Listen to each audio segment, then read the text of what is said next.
Ako po si Lucia. Ang aking ibabahagi sa Sindak Stories ngayon ay ang nangyari sa akin nung ako ay grade 3 pa lamang. Nagkataon po kasi noon, Sir Red, ay periodical examinations po namin, kaya sagad-sagaran po talaga ang pagsusunog ko ng kilay. Hanggang sa umabot nga po ako ng late na ng gabi. Bago pa po makatulog si Lola noon, ibinilin ko na ako ay kanyang gisingin ng alas 3 ng madaling araw para makapag-refresh at makapag-review din ng iba ko pang naiiwang subject. So nangyari naman po talaga ang lahat, Sir Red.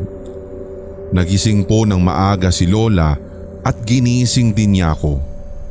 Since medyo bata-bata pa ako noon, talagang hinahatak ng kama ang buong sistema ko, pero ang isip ko makapag-review. Kaya bumangon ako ng pilit kahit talagang antok na antok pa ako.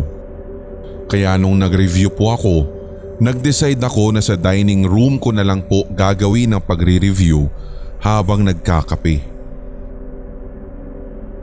Kukunin ko na po sana yung bag ko sa sala nang mapansin ko po na may nakatayo sa pinto. Malinaw talaga, Sir Red, na rumihistro yung puting bestida nito at yung kulutang babang bahagi ng kanyang buhok. Sinundan ko po ito ng tingin, lalo at nang maglakad siya mula sa pintuan hanggang sa tapat na bintana, at bigla po talaga siyang nawala. Kinusot ko pa nga po ang aking mga mata baka sakaling namalikmata lang ako, at tinanong ko ang sarili ko kung gaano katotoo yung nakita ko. Para matiyak, binuksan ko ang ilaw sa sala.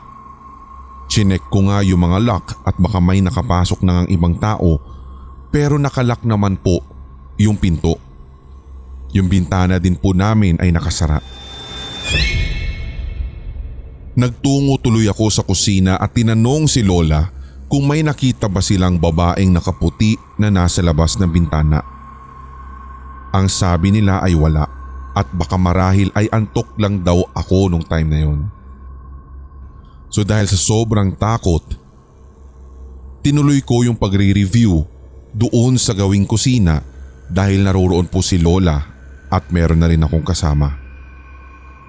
Hanggang ngayon, alam na alam ko sa sarili ko na multo ang aking nakita. Ang susunod ko naman pong kwento, Sir Red, ay naganap noong ako ay grade 6 na.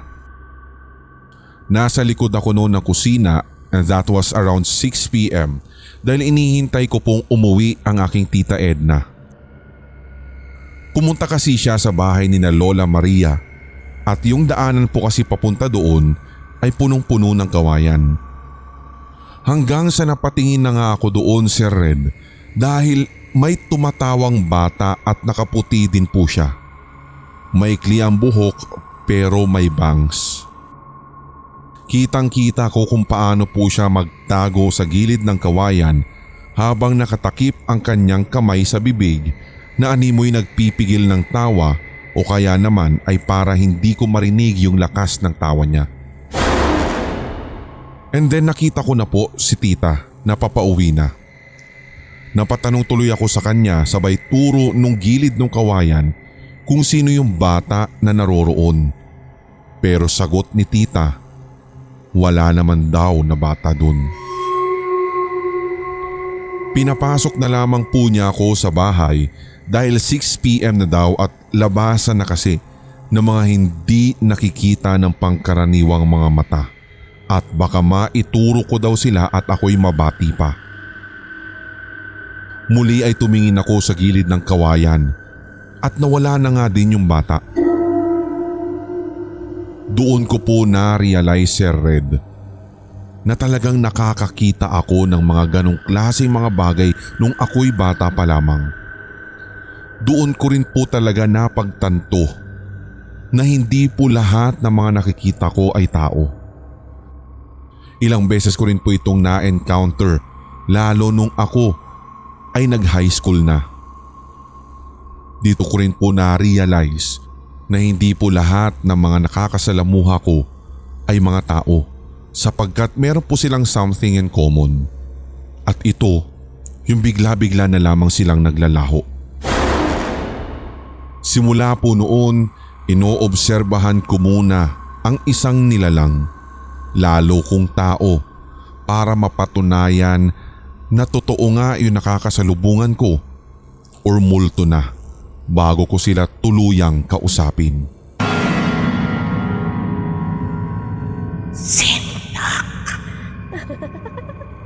Hello Sir Red, ang aking ibabahagi po sa inyo ngayon ay isa sa mga karanasan ng ilang mga estudyante at mga kaklasiko nung ako po ay nag-aaral pa sa isang Catholic school sa Bulacan.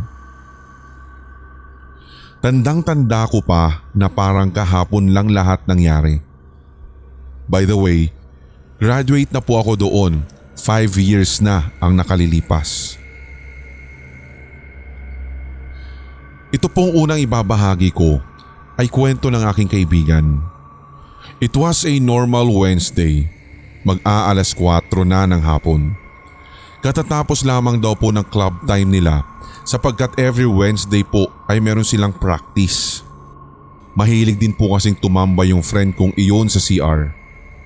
So kasama niya daw po yung iba niya mga clubmates at naroroon sila hanggang sa naisipan nila na mag-group picture.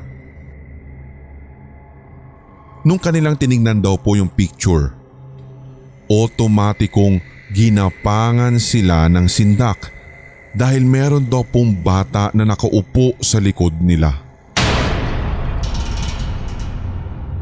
May sabi-sabi din kasi kahit noon pa man na ang 3rd at 2nd floor ng building na iyon ay meron daw pong laging nagpaparamdam. Isa daw itong bata. At ang larawan nila na kung saan tila nag-photobomb yung batang multo ang siyang magpapatunay na hindi lamang pala kwento-kwento sa aming school ang nasabing pagpaparamdam ng batang multo.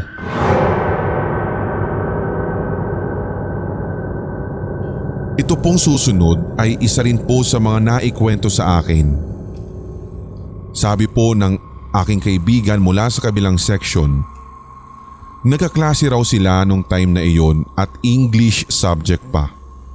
Ang kanilang subject teacher daw po noon ay aminado namang may third eye at ilang beses na po niyang napatunayan ito sa mga nagdaang batch ng mga nahawakan niyang estudyante.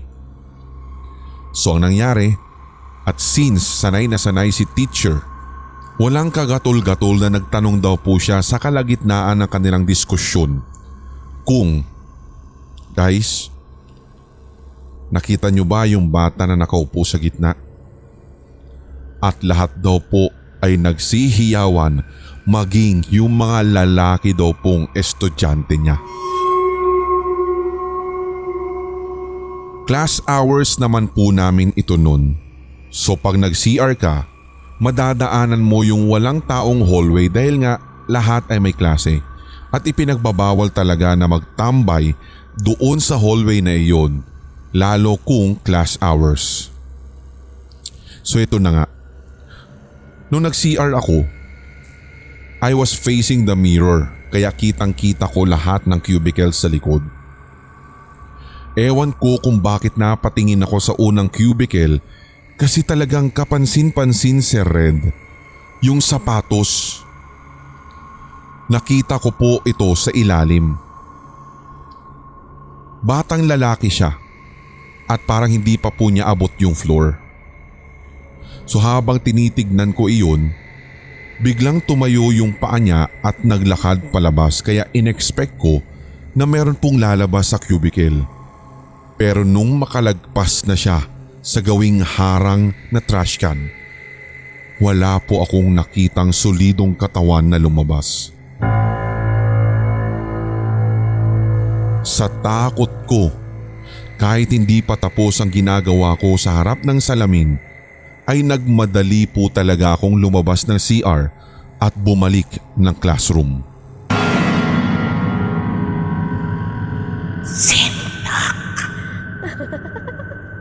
Ako nga po pala si MJ. Since nakarelate po ako sa isang subscriber si Lakbot Story Entry, lalong-lalo doon sa kwento na isang sender na kung saan yung kapatid niya ay natagpuan sa ilalim ng kama.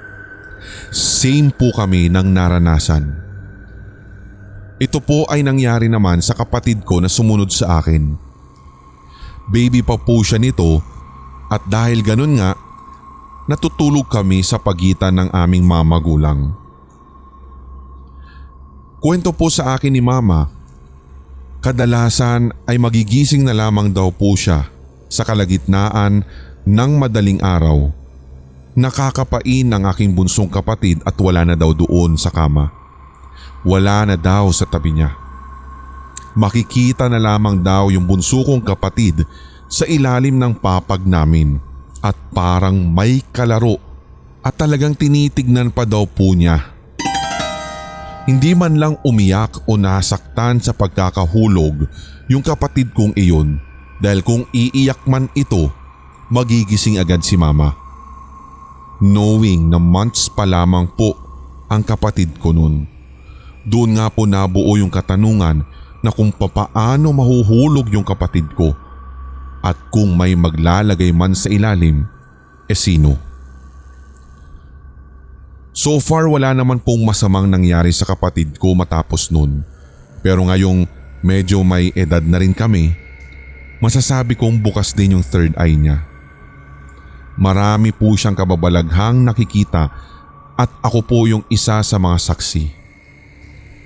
Ang latest nga pong nakita niya bago ko po isend sa inyo ito ay yung babae daw po na nakatawa na nakatayo doon sa gawing kusina pero iba ang makikita sa ekspresyon ng kanyang mga mata. Nakangiti daw ito pero nanlilisik na nakatingin sa kanya. Kaya maiintindihan ko talaga ang aking kapatid kung bakit ayaw niyang maiwan ng mag-isa sa bahay kahit na sabihin kong sanay na dapat siya. Minsan nga din daw po, meron daw po siyang pakiramdam na parang sasaniban siya dahil wala daw pong kaabog-abog na sasakit yung batok niya. Papawisan siya ng napakalamig at butil-butil pa at pagkatapos ay susundan ng pagtataas ng kanyang mga balahibo. Nagaganap daw ito doon sa parehong place sa room ng campus namin. Sabi pa nga niya, nararamdaman na rin daw niya na didilim na ang kanyang paningin kung hindi pa nga daw po niya ito lalabanan. So ang ginagawa na lamang daw po niya ay nagpapaalam siya na mag-CR at pagkalabas naman daw po niya ay nawawala yung ganong klaseng pakiramdam. Pero sa tuwing babalik na siya sa kinauupuan ay bumabalik din daw yung kanyang nararamdamang iyon. Kaya ang ginagawa na lamang daw po niya para hindi rin halata sa kanilang teacher na labas-masok siya sa kanilang classroom ay nakikipagpalitan na lamang siya ng upuan at mabuti na lamang daw po na iiwasan niya yung ganong klaseng pakiramdam ulit. Base na rin po sa mga nagpasalin-salin na mga kwento lalo ng mga naging prof namin. Meron daw po talagang elemento sa room na iyon. Yun nga po yung nagpapatunay talaga na since nung pagkabata namin, lapitin talaga ang aking kapatid.